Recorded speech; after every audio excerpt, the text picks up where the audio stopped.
justamente estamos con Ana Zuriñak, ¿está bien? Que es, como nos contaba Miguel, fotoperiodista con la que más vamos a estar conversando ahora, y David Cantero Pérez, que es el director de Médicos Sin Frontera América del Sur. Muy bien, bienvenidos, primero que nada. Bienvenidos. Gracias por venir. Y bueno, y Miguel Nogueira nos contaba lugares... Sí, bueno, la presencia de ustedes se debe a una exposición, obviamente van a mostrar parte del trabajo que...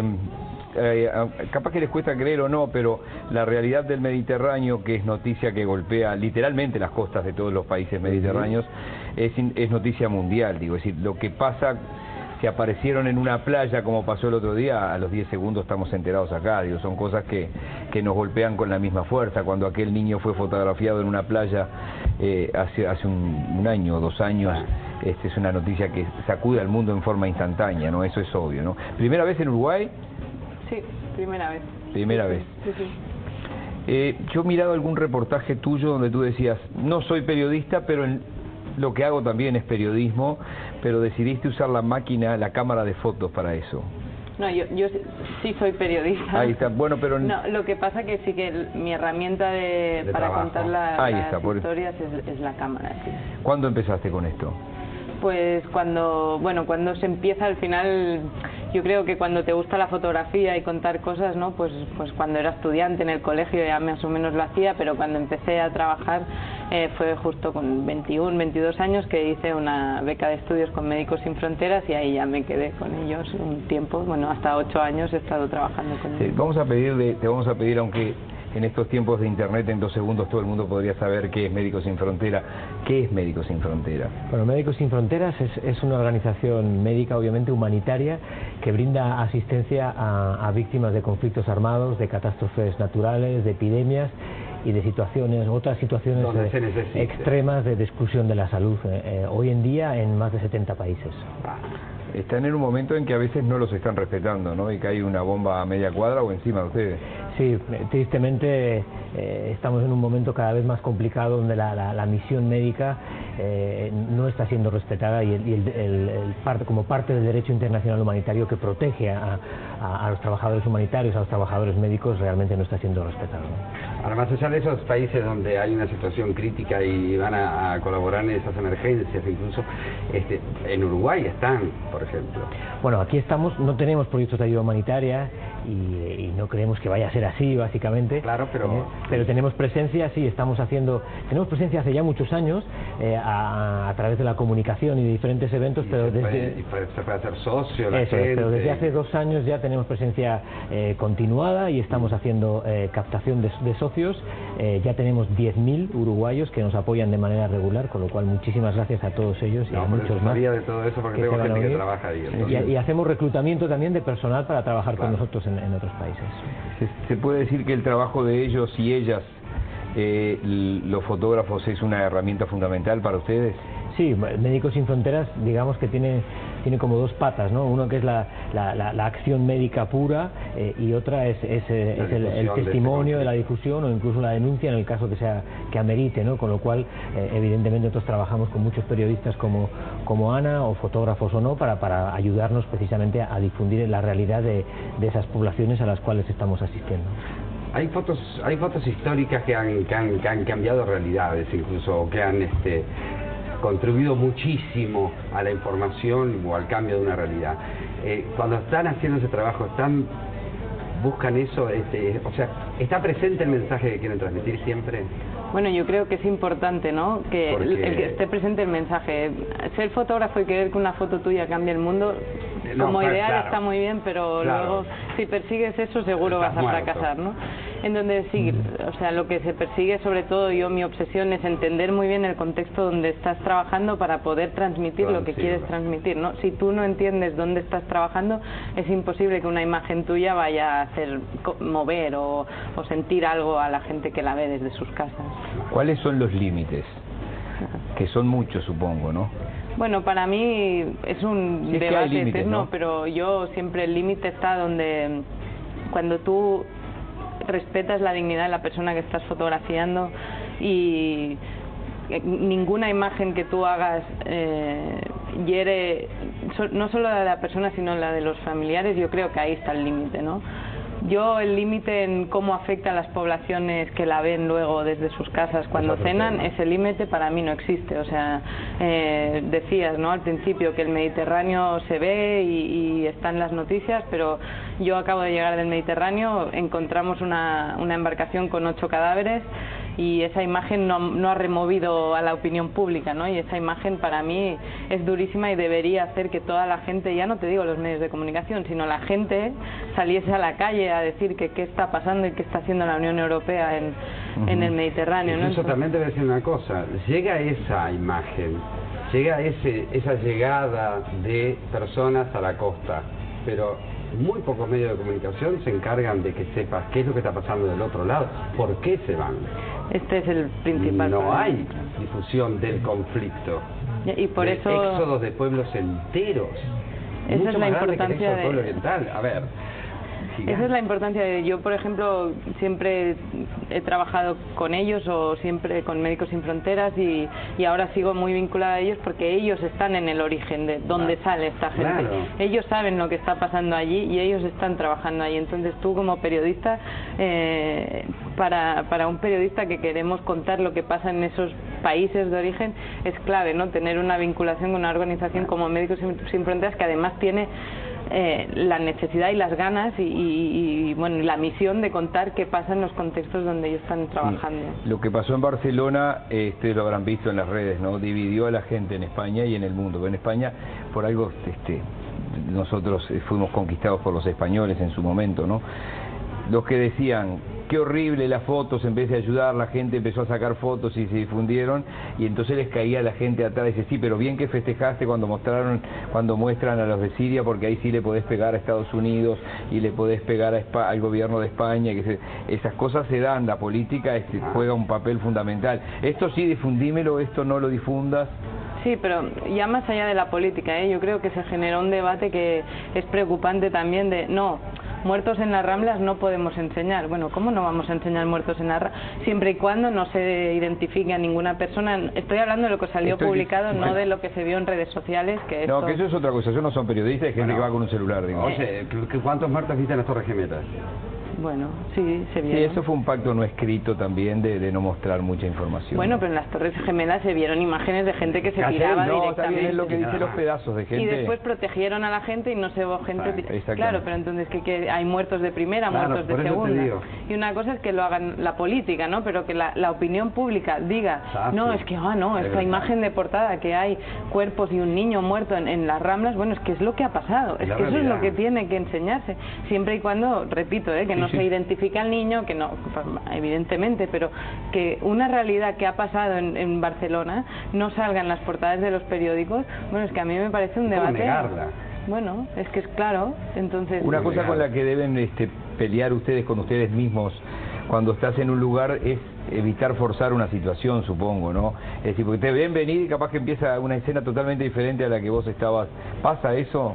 Pasa, y eso es una de las dificultades más grandes cuando estás trabajando, pues por ejemplo en un campo de desplazados, ¿no? En un campo de desplazados la gente está allí esperando a que puedan volver a sus casas, o tienen muchísimas horas que no hacen nada. Entonces tú llegas con una cámara de fotos, bueno, ya eres la distracción de todos los niños del campo, por supuesto, y de mucha gente que está allí, pues... Si empieza a pasar cosas que no estaban pasando. Entonces lo que tiene la responsabilidad nuestra es estar el suficiente tiempo en el campo, o sea, que eso significa días, como para que se acostumbren, no altere el medio. Y es muy difícil, y yo no digo que eso lo haya conseguido en todas las imágenes, ni mucho menos, pero sí que es una responsabilidad y una obsesión siempre que voy, sobre todo en los campos de refugiados o desplazados, que es lo más difícil.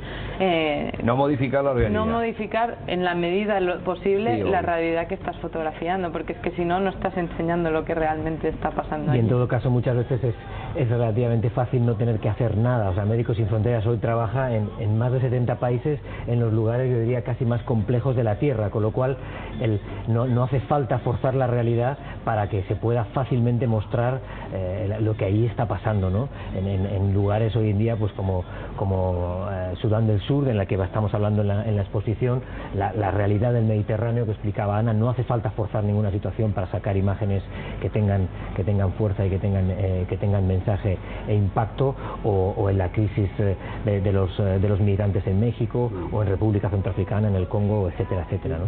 No, forzar en el sentido de que hacerla más dramática no hace falta, porque... Es increíble que en 70 países al día de hoy tengan que estar Médicos Sin Fronteras.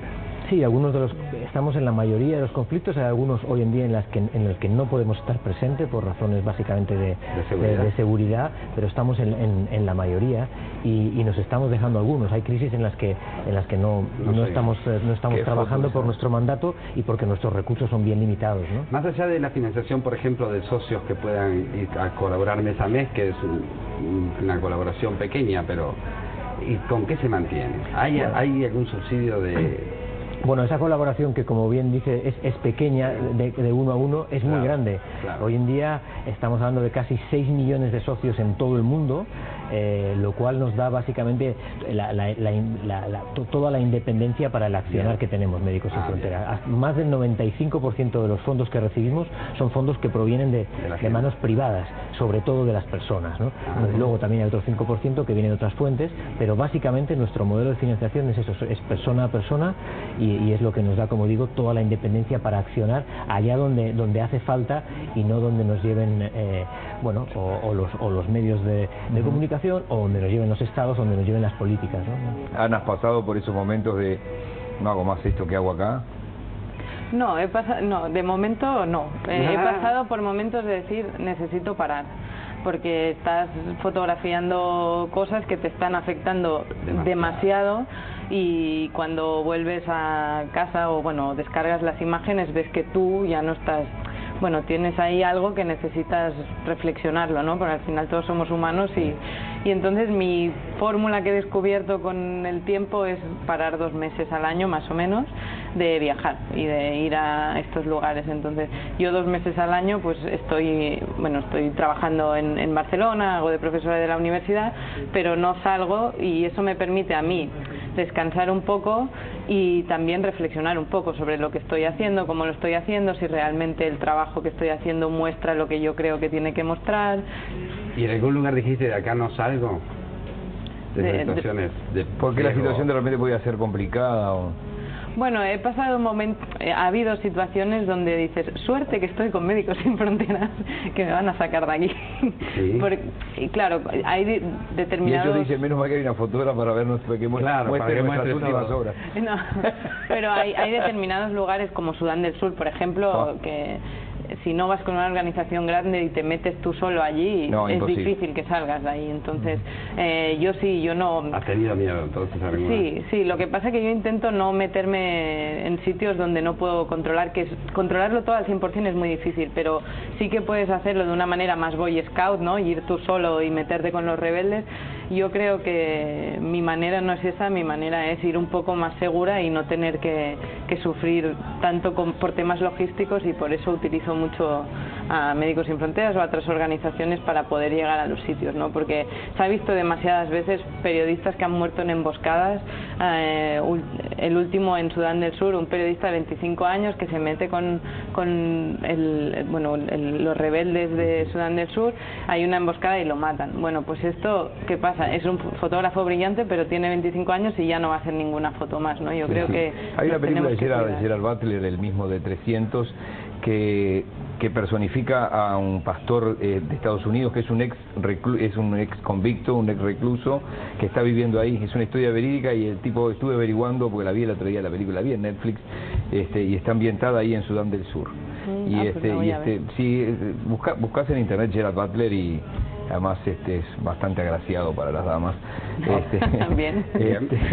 No, pero sí, Gerald Butler, y es un pastor de los te puede interesar también, es un pastor de Estados Unidos, que es una historia verídica. Ese hombre sigue viviendo ahí, vendió todo en su casa, prácticamente hipotecó a su familia lo poco que tenía para ir a ver qué pasaba, y lo atrapó eso, y sigue ayudando. Es una gotita de agua en el mar, pero te va a interesar, porque cuando llegan estos migrantes a la playa, algunos a veces vienen en grave estado, obviamente, no, sin comer y sin beber agua durante muchos días. vienen en una actitud, ¿en qué actitud vienen? ¿Con qué actitud llegan? ¿En silencio? ¿En cómo vienen? Es que varía mucho, bueno, yo no los veo ni llegar a la playa, porque esta ruta del Mediterráneo, que es una fosa común, el Mediterráneo, es imposible que la distancia que hay de Libia a Italia la puedan conseguir con este tipo de embarcaciones, ¿no? Entonces, depende mucho de la embarcación.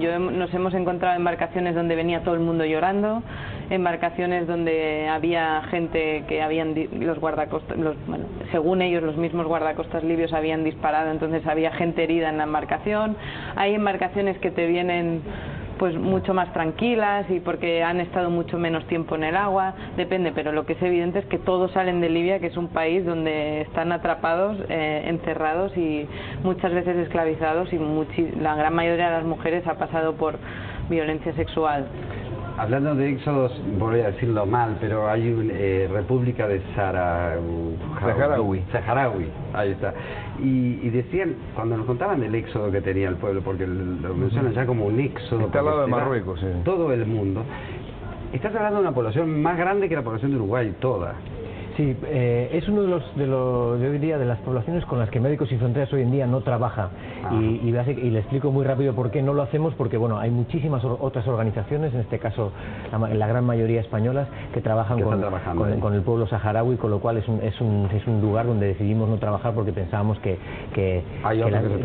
nuestro valor añadido era realmente pequeño. ¿Tienen los datos de la exposición, lugar y Exacto, sí, eso. El lugar es el Centro de Formación de la Cooperación Española. La dirección es el 25 de mayo al 520, esquina 33. Sí. Y estamos a partir de mañana, la inauguración tiene lugar a las 6:30 de la tarde y estaremos hasta final de año, así que hay bien de tiempo para ir a visitar. No es el Centro Cultural de España, que es más acá. No, pero le decimos a la gente que por ahí, a 2 cuadras, 3 cuadras. 33 es una más de Ituzaingó, y Ituzaingó es la de la catedral. Estamos hablando de la ciudad vieja, claro. Que fue la ciudad que hicieron los españoles cuando llegaron a la ciudad vieja. 33 es la paralela, Ituzaingó, o sea, la paralela, la de la catedral. De paso, después les vamos a estar contando de una venta económica de ropa que vamos a hacer con los expresos de Punta de Rieles, ahí en el Centro Cultural de España también. Ah, mire usted. Voy a estar ahí vendiendo ropa también. ¿Y la exposición va desde cuándo a cuándo? Desde mañana a las 6:30 que la inauguramos hasta el día 31 de diciembre, hasta el último día. Ah, bien, tienen unos meses. ¿Y ustedes se van a quedar hasta cuándo? Nos quedamos un par de días. Y luego nos volvemos yo a Buenos Aires y ella a Barcelona. Gracias por venir y gracias por todo lo que hacen. Muchas gracias. Nosotros nos vamos a una pequeña pausa, doctor Miguel Lobeira. Yo no voy a cocinar. Yo me voy a hacer el tonto. Entre Cata y él. A él le gusta. Ya volvemos, hay más día a día junto a vos.